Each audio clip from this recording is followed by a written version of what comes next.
Hello बच्चों, आज हम कक्षा 10वीं की एक्सरसाइज 13.1 की शुरुआत करेंगे। 13.1 में हमने सवाल नंबर 1, 2, 3 को हल कर लिया है। आज हम सवाल नंबर 4 से इसकी शुरुआत करेंगे और इससे पहले के सारे वीडियो आपको हमारे चैनल पर प्लेलिस्ट में मिल जाएंगे। तो चलिए हम इसकी शुरुआत आज करते हैं। सवाल नंबर 4 में बोला है कि एक भुजा 7 सेंटीमीटर एक घनाकार ब्लॉक के ऊपर रखा गया है। ये एक घन है जिसकी प्रत्येक भुजा 7 सेंटीमीटर है और हमें पता है अच्छी तरह से कि घन की प्रत्येक भुजाएं आपस में बराबर होती है। तो जब ये 7 है तो ये भी हमारा 7 हो जाएगा। अच्छा, ये भी 7 हो जाएगा, ये भी 7 हो जाएगा। मतलब कि प्रत्येक भुजा 7 सेंटीमीटर का होता है, बराबर होता है।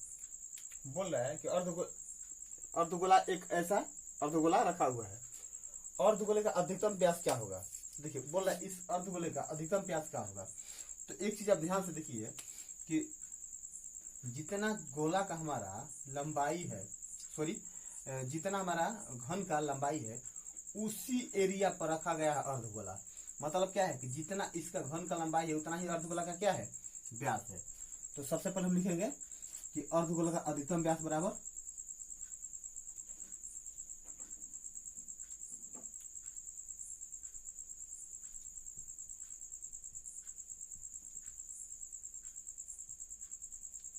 अधिकतम व्यास बराबर क्या हो जाएगा, जितना हमारा घन का लंबाई उतना ही क्या है इसका, इसी साइज का है। तो ये भी क्या हो जाएगा हमारा 7 सेंटीमीटर है, हो जाएगा। एक तो हमारा ऐसा ही आंसर मिल गया।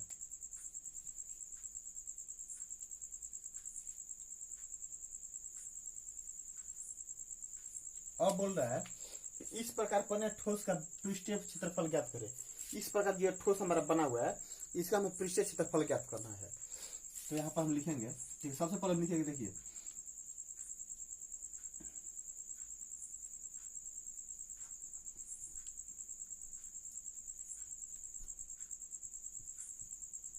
घन की भुजा बराबर क्या है हमारा 7 सेंटीमीटर।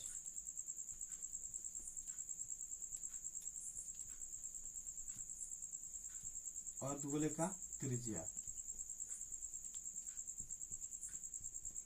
हमारा, देखिए यह क्या है हमारा पूरा व्यास है और त्रिज्या क्या हो जाएगा, इसमें हम 2 से भाग कर देंगे तो क्या हो जाएगा 7/2 सेंटीमीटर।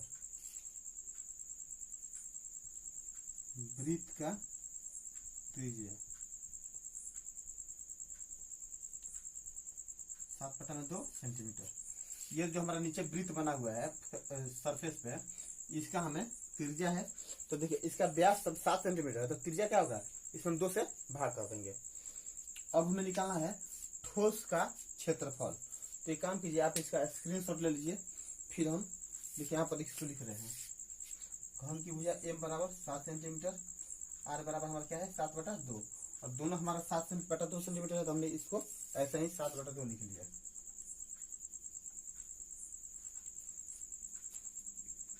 तब इसे स्क्रीनशॉट ले, फिर हम आगे हल करते हैं। हमें इस ठोस का पृष्ठ क्षेत्रफल निकालना है। तो देखिए हम कैसे निकालेंगे।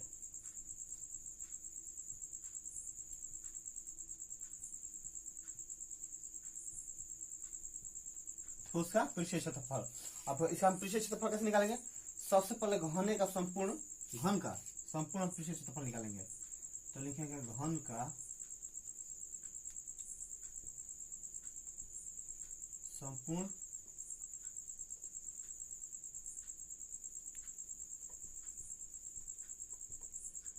पृष्ठ क्षेत्रफल प्लस क्या है हमारा अर्धगोला का वक्र पृष्ठ क्षेत्रफल।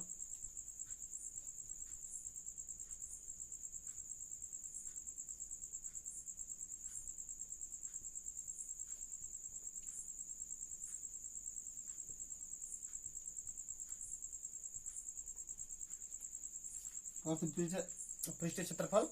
अब देखिए हम क्या करेंगे, पूरा संपूर्ण घन का पृष्ठ क्षेत्रफल निकालेंगे, अर्धगोले का हम वक्र पृष्ठ क्षेत्रफल निकालेंगे। और इसमें से क्या करेंगे, ये जो वृत्त वाला हिस्सा है, क्योंकि यहाँ पर तो कुछ है नहीं, अर्धगोला से ढका हुआ है, तो ये तो इस भाग को हम टच नहीं कर पाएंगे, तो इसका क्षेत्रफल हम घटा देंगे। तो क्या लिखेंगे, माइनस वृत्त का क्षेत्रफल।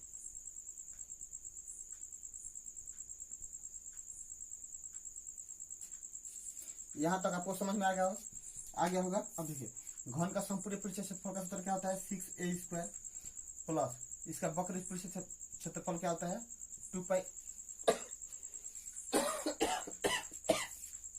आर स्क्वायर, और इसका जो वृत्त है हमारा इसका क्या होता है पाई आर स्क्वायर।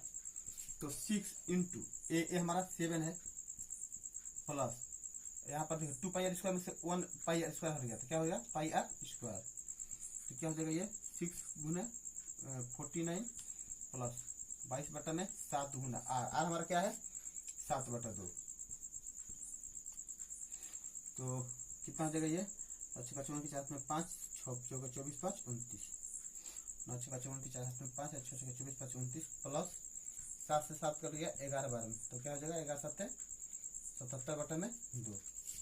ये हो जाएगा 294 प्लस भाग देंगे तो हो जाएगा 2 3 6 2 8 16.5। इसको अगर जोड़ देंगे तो हो जाएगा हमारा 0.5 8 4 12 के 2 हाथ में 1 और 3 12 13 के 3 हाथ में 1 2 1 3 सेंटीमीटर स्क्वायर। यही हमारा क्या हो जाएगा आंसर हो जाएगा। तो उम्मीद है सवाल आपको समझ में आया होगा। हमने किया क्या पहले घन का संपूर्ण पृष्ठीय क्षेत्रफल निकाल लिया, इसके बाद हमने उस पर अर्धगोला रखा हुआ है तो अर्धगोला का वक्र पृष्ठीय क्षेत्रफल निकाल लिया। क्यों? क्योंकि नीचे वाला हिस्सा हमको दिखाई नहीं देगा, सिर्फ ऊपर वाला हम टच कर सकते हैं उसका क्षेत्रफल। और उसके क्षेत्रफल से जो घन पर रखा गया है कटोरा अर्धगोला, उसके नीचे वाले हिस्से को तुम देख नहीं पाएंगे नीचे वाले से, ना इसको टच कर पाएंगे, तो इसके क्षेत्रफल हमको हमने घटा दिया तो हमारा आंसर आ गया। उम्मीद है कि सवाल आपको समझ में आ गया होगा। तो आप इसका स्क्रीनशॉट ले लें, फिर हम नेक्स्ट सवाल को हल करते हैं। अब हम सवाल नंबर 5 को हल करेंगे। इसमें बोला कि एक घनाकार ब्लॉक के ऊपर एक फलक के अंदर की ओर एक काटकर अर्धगोला रख का गड्ढा इस प्रकार बनाया गया है। देखिए ये हमारा क्या हो गया घनाकार फलक हो गया, इसके अंदर एक गड्ढा काटा गया है इस प्रकार, अर्धगोले साइज का एक गड्ढा काटा गया है। तो काटा गया है तो हम इसके अंदर वाले भाग को टच कर सकते हैं। अर्धगोले का व्यास घन के एक किनारे के बराबर हो।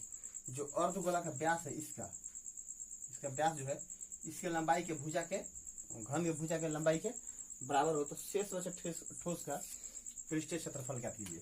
ठीक है, तो सबसे पहले हम भुजा बराबर एल मान लेंगे।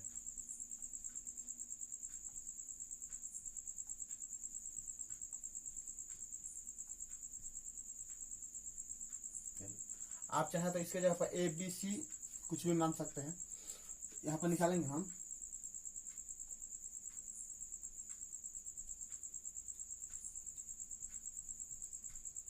घनाकार ब्लॉक का कुल पृष्ठीय क्षेत्रफल।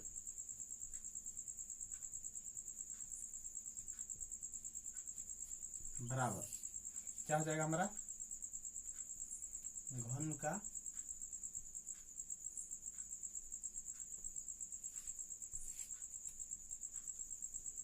संपूर्ण पृष्ठीय क्षेत्रफल प्लस में अर्धगोले का वक्र पृष्ठीय क्षेत्रफल।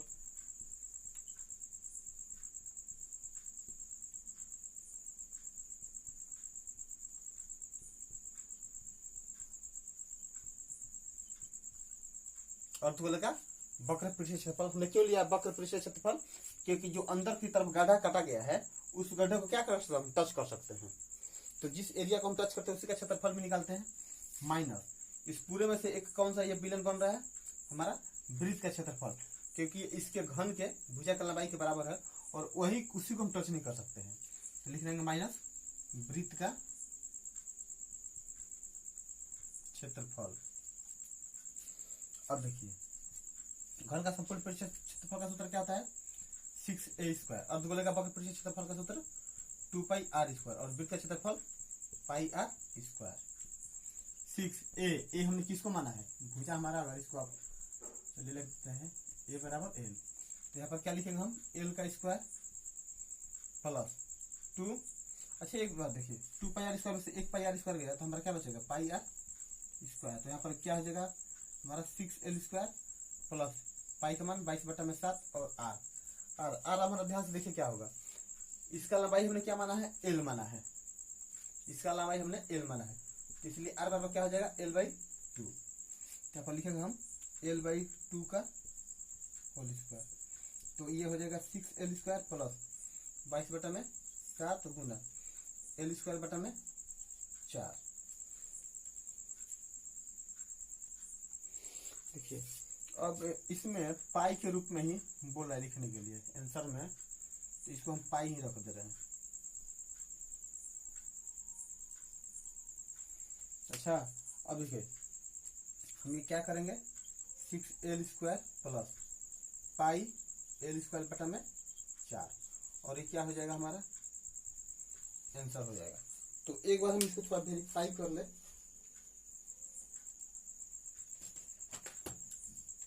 चलिए, हमारा आंसर सही है। हमने क्या किया कि पहले घन का संपूर्ण पृष्ठीय क्षेत्रफल निकाला, उसमें हमने गोले का जो अर्धगोलांतर की तरफ काटा गया है, हमने इसका वक्र पृष्ठीय क्षेत्रफल निकाल के इसमें जोड़ दिया। इसके बाद जो ये ऊपर वाला हिस्सा है, रेड वाला जो ऊपर वाला हिस्सा है, हमने इसको क्या किया, घटा दिया, क्योंकि इस भाग हम टच नहीं कर सकते हैं। तो जहां जहां टच करते हैं उसका हम क्षेत्रफल निकालते हैं, तो उस प्रकार का हमारा ये आंसर आया। तो उम्मीद है आपको सवाल समझ में आ गया होगा। तो चलिए आप इसका स्क्रीनशॉट ले लें। देखिए, अब हमारा सवाल नंबर 6 बनाएंगे। इसमें बोला है कि दवा का एक कैप्सूल बेलनाकार है, बेलन का आकार का है दवा का कैप्सूल नंबर आइए, जिसमें दोनों सिरों पर एक एक अर्धगोला लगा हुआ है। अर्धगोला देखिए यहाँ से यहाँ क्या है, ये अर्धगोले के रूप में है। पूरे कैप्सूल की लंबाई 14 मीटर है और उनका व्यास 5 सेंटीमीटर है। ये 5 सेंटीमीटर है। जब ये हमारा व्यास 5 सेंटीमीटर है तो त्रिज्या कितना हो जाएगा हमारा 2.5 सेंटीमीटर। जब ये 2.5 है तो इधर भी क्या होगा हमारा 2.5 ही होगा। सेम कंडीशन अब यहाँ पर भी हमारा होगा 2.5, और ये भी क्या हो जाएगा हमारा 2.5। तो अब एक चीज देखिए, इधर भी हमारा 2.5 हाइट कम हो गया और इधर भी, तो इन दोनों त्रिज्या को अगर हम निकाल दें तो हमारा बेलन जो है प्योर बेलन, इसका ऊंचाई हमारा कितना हो जाएगा, हाइट 2 5 घट जाएगा, तो 14 में से 5 जाएगा तो कितना बचेगा हमारा 9 बचेगा। अब हम बोल रहा है कि इसका वक्र पृष्ठीय क्षेत्रफल निकालिए।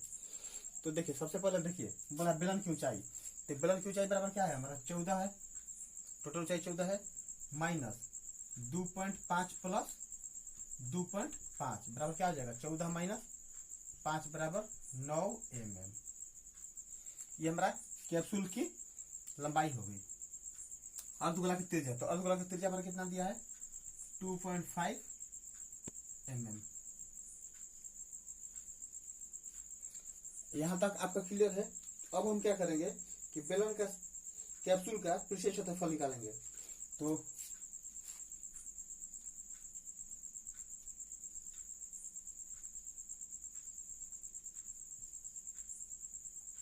कैप्सूल का पृष्ठीय क्षेत्रफल बराबर क्या होगा हमारा बेलन का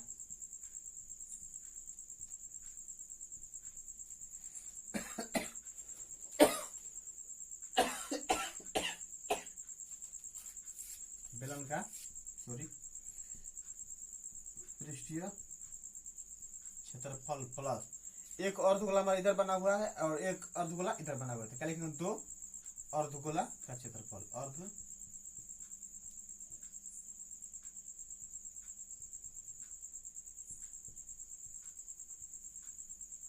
दो अर्धगोला का क्षेत्रफल। बेलन और पृष्ठीय क्षेत्रफल का सूत्र क्या होता है हमारा 2πr/h प्लस ये क्या हो जाएगा 2 इंटू अर्धगोला का क्षेत्रफल सूत्र क्या होता है 2πr²। यहाँ से अगर 2πr कॉमन लिया जाए तो क्या बचेगा हमारा h प्लस 2r, यही बचेगा ना, 2 बच जाएगा, हाँ क्या हो जाएगा 2 गुना 22/7 गुना r हमारा क्या है 2.5 इंटू ऊंचाई क्या है हमारा 9 प्लस 2 गुने 2.5, तो क्या हो जाएगा 22 गुना 2.5 बटा में 7 हो जाएगा 5 9 5 14। जब हम डायरेक्ट इसको 14 लिख दे रहे हैं और 7 दूना 14 तो कितना जगह 2.5 दूना 5 है 44 5 220 सेंटीमीटर स्क्वायर हो जाएगा। नहीं mm दिया है, यूनिट हमारा mm सेंटीमीटर स्क्वायर हो जाएगा। तो देखिए हमने सबसे पहले क्या किया कि हमारा कैप्सूल दिया हुआ है, इस कैप्सूल के ये बोल रहा है दोनों अर्धगोलाकार बना हुआ है, तो अर्धगोलाकार तो वास्तव में बना हुआ है, इधर भी बना है और इधर भी बना है। आप अगर दवा खाते होंगे तो देखते होंगे कैप्सूल में यही आकार होता है। इसका व्यास मतलब क्या है, कैप्सूल की मोटाई कितना है 5 mm है और टोटल लंबाई 14 mm है। तो बोला कि इसका पृष्ठीय क्षेत्रफल निकालिए। तो देखिए हम निकालेंगे जैसे जिस हिस्से को हम छू पाते हैं उसी का तो क्षेत्रफल निकालते हैं। तो इस वाले भाग को हम छुपाएंगे, मान लीजिए कैप्सूल हो गया तो इस वाले भाग को छुपाएंगे हम, और यहाँ पर अर्धगोला बना हुआ है तो इस भाग को छुपाएंगे, और इधर अर्धगोला बना हुआ है तो इस भाग को छुपाएंगे। तो हमने वही किया कि पहले बेलन का पृष्ठीय क्षेत्रफल निकाल लिया, इसके बाद हमने 2 अर्धगोल का पृष्ठीय क्षेत्रफल निकाल कर उसमें जोड़ दिया, और हमारा इस प्रकार जब हमने इसको हल किया तो हमारा 220 mm स्क्वायर आंसर आया। तो उम्मीद है कि सवाल ये आपको समझ में आ गया होगा। अगर नहीं आया होगा तो आप इस वीडियो को दोबारा देख लेना, आपको जरूर समझ में आएगा। तो आप इसे स्क्रीनशॉट लेना।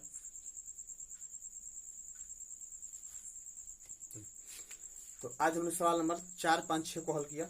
आज के लिए बस इतना ही रखेंगे, और आपका एग्जाम बहुत नज़दीक आ रहा है तो आप ध्यान से पढ़ें, खूब मन लगा के पढ़ें, अच्छे मार्क्स आएंगे। तो चलिए आज के लिए बस इतना ही रखते हैं, नेक्स्ट टाइम आपसे मिलते हैं, तब तक के लिए धन्यवाद।